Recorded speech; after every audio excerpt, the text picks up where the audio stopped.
அனைவருக்கும் வணக்கம். சிவபெருமான் ஒரு பரம ரகசியத்தை சொல்லியிருக்கிறாரு. ஒருத்தருக்கு எளிதாக மோட்சம் கிடைப்பது எப்படின்னு சான்று திருக்குற்றால புராணம் கூறும்.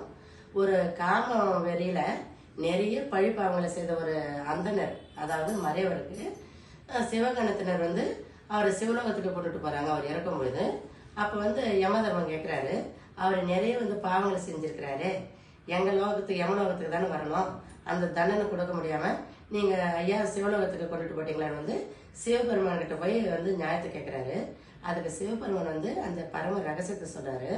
இந்த இறந்த மறைவன் திருக்குற்றாலத்துல அந்த மந்த மாரதன்ற புனித காற்றான்.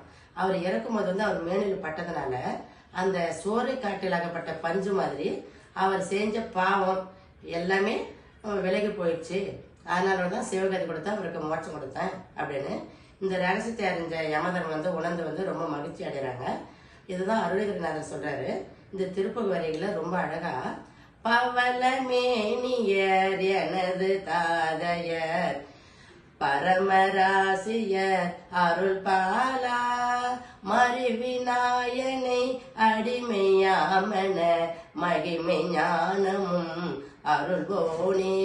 பவள நிறத்துடைய எனது தந்தை பரம ரகசியத்தினை பெற்ற செல்ல குழந்தையே, இந்த அடியனுக்கு நீ காட்சி கொடுத்ததும் இல்லாம என்னை அடிமையாக பூண்டு உன்னுடைய மெய்ஞானத்தை எனக்கு அருள் இருக்கிற. அதே மாதிரிதான் எப்படி பரம ராசினர் அந்த பரம ரகசியத்தை சிவபெருமான் சொன்னாரோ, அது மாதிரி யார் யார் இந்த திருப்புகழ உன்னுடைய நாமத்தை ஒழிக்கிறாங்களோ அவங்களுக்கு எல்லாம் மோட்சம் கிடைக்கணும். இந்த திருப்புகழ் வரையில நீங்க புரிஞ்சுட்டு இருப்பீங்க. நன்றி, வணக்கம்.